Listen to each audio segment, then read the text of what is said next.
Organic nitrogen that's been mineralized is present in the soils as ammonium, NH4+.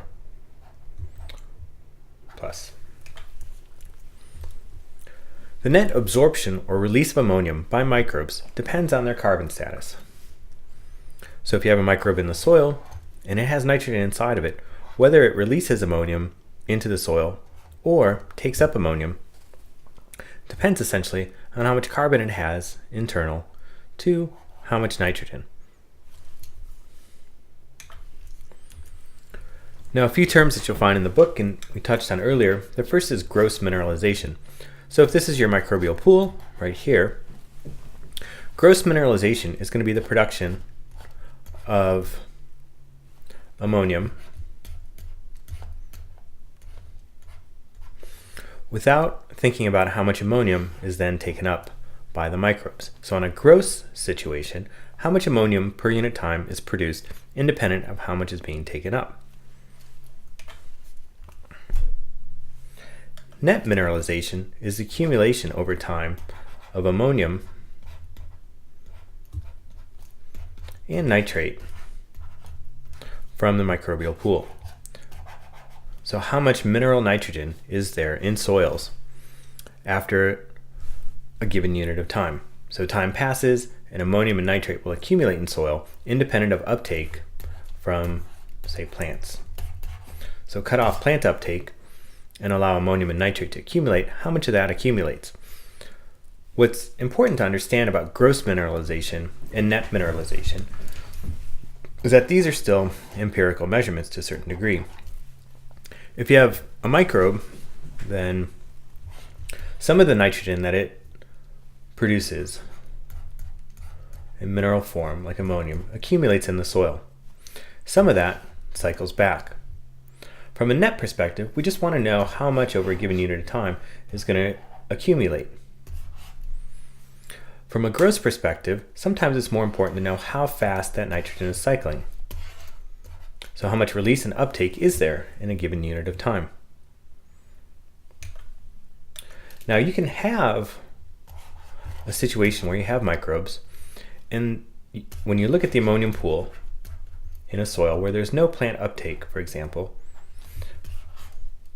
the concentrations of ammonium could be constant, such that there's actually no net production of ammonium, and net N-min can equal 0.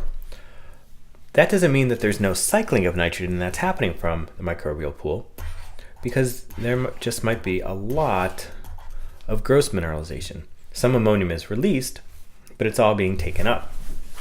And so in that case, this pool is turning over. There's production of ammonium, there's uptake, but there's no net increase over time in the absence of plant uptake.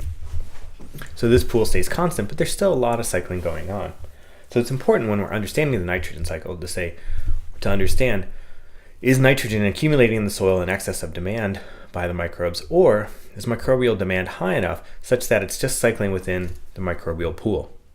It's still entering a mineral phase, but it cycles back because it's being immobilized by microbes just as fast as it's being produced.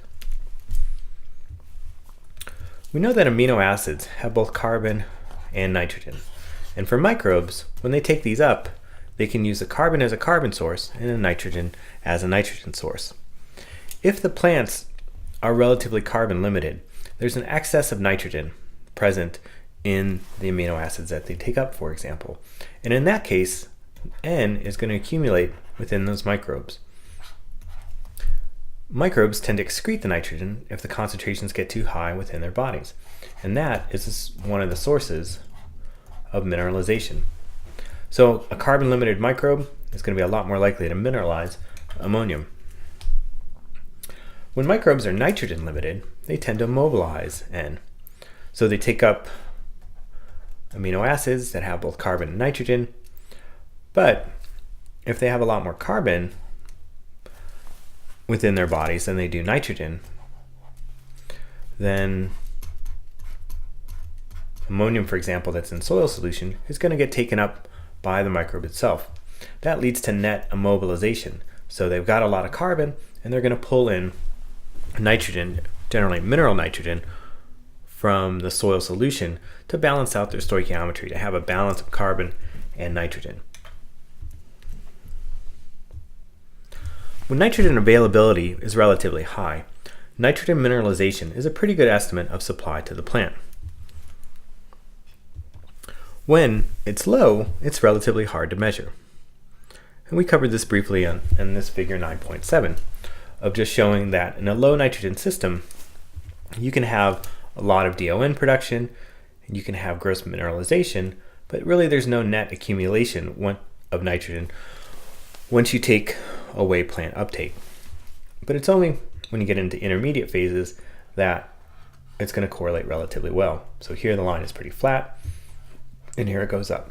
So if we want to get an estimate of how much nitrogen is available, we can't just see how much nitrogen accumulates in the soil if we take away plant uptake. There we'd have to either take a look at DON production, which is not easy to do, or get an estimate of gross nitrogen mineralization, the turnover that's happening within the microbes, that potentially a small amount of that is going to get taken up by plants. So in general, for a lot of ecosystems, we think of nitrogen mineralization as an index of the supply to plants. And we know that nitrogen is one of the limiting factors. So what controls nitrogen mineralization? Why do some systems have relatively high nitrogen mineralization and others relatively low? What is it that leads a system to have a lot of nitrogen that's available in a mineral form that plants can then take up? Figure 9.8 goes through the long-term and short-term controls of net nitrogen mineralization. So this is the production of ammonium per unit time in the absence of plant demand. So take that off, and just how much ammonium accumulates in the soil. So here we're going to take a look at the major factors governing temporal and spatial variation in net nitrogen mineralization. And another term for that is ammonification. That's a process by which ammonia is generated.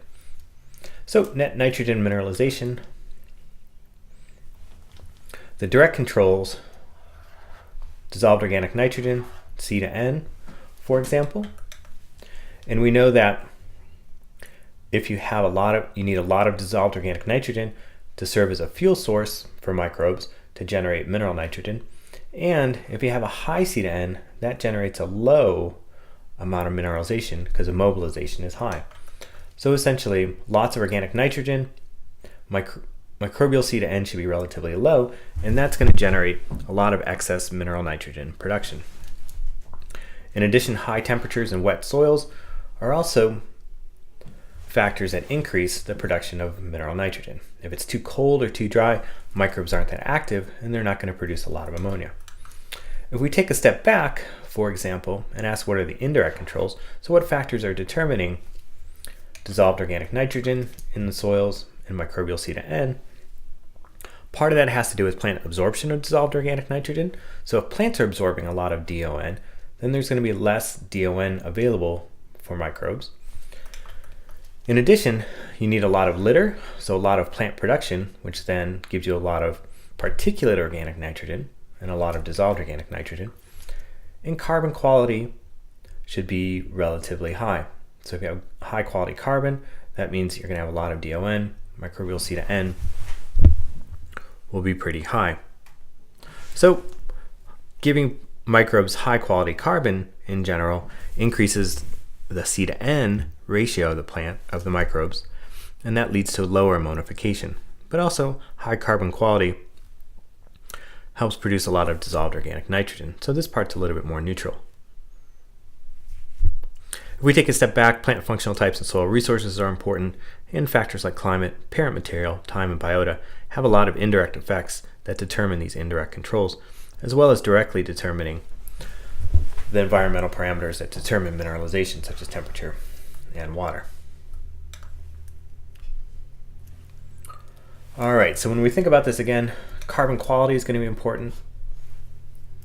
Having high carbon quality gives a lot of fuel to microbes, and that helps them produce a lot of organic nitrogen, but at the same time also leads to a lot of immobilization. If you just put a lot of sugar in a soil, you're mineral nitrogen concentrations are going to go down by a lot as microbes use that carbon to fuel their activities and immobilize a lot of nitrogen. C to N is also important too, and we said a high C to N means that you have an excess of carbon relative to nitrogen, and that means you're going to import nitrogen into the microbe. On the other hand, a low C to N means that there's an excess of nitrogen, and that's going to lead to net mineralization. Now we can actually go through and take a look at what C to N ratio microbes are and when they start to mineralize. If you were to take a microbe and grind it up and measure the concentrations of carbon and nitrogen, the C to N ratio of microbes tends to be about 10 to 1. It depends on the type of microbe we're talking about. We said that fungi, for example, have a higher C to N. Some bacteria have a lower C to N, but 10 to 1 is a pretty good number to remember for a C to N ratio. So that means, this is on a molar basis, which means 10 moles of carbon to 1 mole of nitrogen, 10 atoms of carbon, 1 atom of nitrogen. When we look at the source of organic matter that is needed to produce microbes at a 10 to 1 ratio, so microbes have 10 units of carbon per 1 unit of nitrogen. We know that when microbes take up carbon, some of that carbon is going to get respired. And somewhere on the order of 60% of the carbon that they take up is respired, which means that only 40% of the carbon that's taken up is used for growth. So if you have 1 molecule, 1 atom of nitrogen, 10 of carbon, how many do you need in the organic matter that you're taking up in order to maintain a C to N ratio of your plant body at 10 to 1? If 40% is only used for production of biomass and the other 60% is respired. That math is pretty simple. It gives you an answer of 25. So if you have substrates, the sources of organic matter to microbes come 25 to 1 carbon to nitrogen. Multiply this by 0.4 for your 40% growth efficiency and assume no loss of nitrogen. That gives you 10 to 1. So the C to N ratio of 25 is a critical threshold. If the substrates that enter into the soil have a C to N ratio greater than 25, all other things equal, that's going to lead to net immobilization. If it's lower than 25, that's a system where you're going to have net mineralization. And if you do a rough calculation and say you're at 25 to 1, and we think that most plants are roughly 50% carbon, 50% carbon, 2% nitrogen. So 2% nitrogen is a good estimate of the quality of the litter, the nitrogen concentration of the litter or organic matter that leads to a break-even point as far as mineralization and immobilization. Higher than 2% nitrogen, all other things equal, that's going to lead to net mineralization. Lower than 2%, net immobilization. So different numbers to remember here. Substrate C to N of 25, 40% growth efficiency, and roughly 2% nitrogen on that order for the breakpoint between mineralization and immobilization. Higher C to N, those microbes import nitrogen, they immobilize it. So anytime you have a really high C to N ratio, that's going to lead to net immobilization. And a lower C to N means that microbes are going to export their nitrogen, mineralize it, and make it available in a mineral form in soil solution. And this is somewhat universal. There's a lot of variation that happens among microbes. Not a lot, there's some, but this is a pretty good universal set of numbers to start with. To finish up with ammonium, there's 4 fates of ammonium once it enters into soil solution. So ammonium, we have the process of mineralization or ammonification that generates ammonium. And then what are its different fates? What can happen to ammonium once it enters into soil solution? Well, the first is that it's absorbed. It can be absorbed by microbes and it can be absorbed by plants.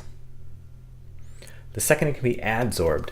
And essentially, ammonium has a positive charge to it. Clays often have a negative charge, and a lot of soil organic matter have units on them that are associated with negative charges. And this ammonium can become adsorbed, attracted via its charge to clays and soil organic matter. So you'll find a large pool of ammonium in soils is often just stuck to clays or soil organic matter due to its positive charge. Thirdly, that ammonium can become oxidized, and that's a microbial process. Ammonium can go to nitrate, and if you remember, ammonium has the nitrogen, and ammonium has a -3 associated with it, and this is +5. So there's a lot of energy still in ammonium, and under oxic conditions, ammonium can be oxidized to nitrate, and that energy that was in the ammonium can be used for cellular processes. One more general fate of ammonium, and that's under relatively basic conditions. So ammonium plus hydroxyl can give you ammonia. And ammonia is a gas. And in basic systems where you have a high concentration of ammonium and a lot of hydroxyl around, you can have a lot of ammonia that's lost from the systems. We tend to think of feedlots, for example, places where there's a large quantity of manure as often having a lot of ammonium in that manure and a large production of ammonia. But there's also natural systems too, where ammonium in the soil, in a basic soil, can be lost via ammonia production.